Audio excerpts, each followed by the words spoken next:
Hello and welcome to Perspectives, the podcast series from Luxoft, where we discuss the latest technology trends with IT experts and consider their impact on business and consumer lives. My name is Chris Andrews and I'm the Global Marketing Director for Financial Services at Luxoft. I'd like to introduce James Bowkett, who leads the blockchain practice at Luxoft, and Vasiliy Suvorov, our Vice President of Technology Strategy. Today we're going to talk to these two experts about the fundamentals of blockchain technology. James, if we're new to blockchain, we're hearing about it in the market. It's obviously a hot topic for a lot of industries. Can you just give us a background, a foundation of blockchain and what it is we're talking about? Yes, sure. Blockchain is ostensibly a way of storing data.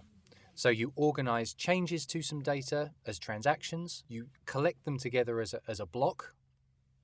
You then take the hash of the previous block, include that in your block that you're going to submit into the blockchain. So you've got a hash of the previous block, you've got a bunch of transactions that you want to cement in stone, and then you compute the hash of that block. And then when you want to create another block, the next block in the sequence, you take the hash of the previous block and then you include it, and then you keep going. That means that if I have today's transaction or the most up-to-date transaction, and that's submitted into a block, no one can change any of the transactions that have come prior to that without actually altering the state of everything that came after it. So therefore, what you've got in essence is you've got a collection of data, a ledger of data that can't be tampered with, or that isn't computationally viable to tamper with it. Right. So I think it may be a less technical way to explain that would be to say that, blockchain is a way to use strong encryption, peer-to-peer communication, distributed consensus algorithms to build a tamper-proof, add-only, decentralized data sharing technology, which is all about making sure that you capture the history and you can trust that history. You can't really talk about blockchain without at least mentioning the Bitcoin white paper. The 2008 electronic peer-to-peer cash. Right, and yes, and it was written by somebody or a group of people with the name Nakamoto, so nobody knows who they are. And surprisingly enough, for such a big application, because Bitcoin today is worth what? The capitalization of Bitcoin network is what? More than $10 billion. I think. Yeah. So that's quite amazing. For something like that, the white paper itself is actually very readable. It's just a few pages. We actually encourage everybody to read it. Absolutely, it's very easy to understand. Indeed, but it's kind of given rise to, even though it doesn't mention blockchain, it just mentions chain of blocks. Yeah. So it's kind of given rise to this kind of phenomena, which is Bitcoin. But people have taken that principle, that idea of storing data and making it kind of tamper-proof, and now we're seeing it kind of embedded in.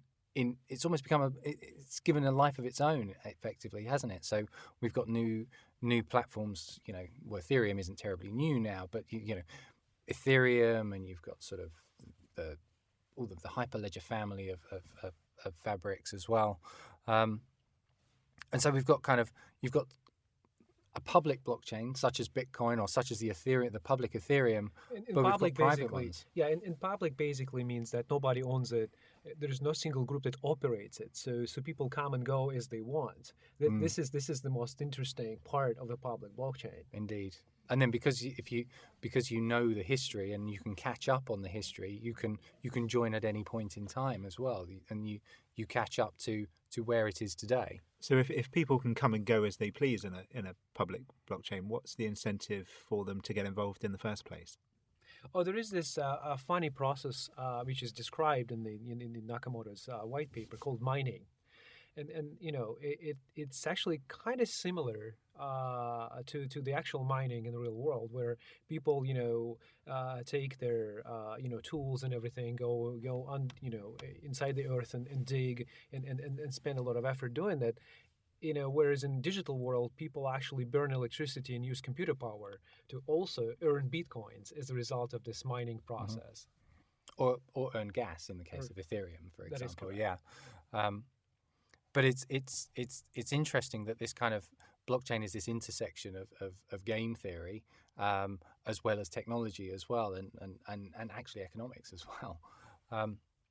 But it means that what's really nice about some of these platforms is that you don't have to run them on the public blockchain. You don't have to write your application so that it runs within the public blockchain.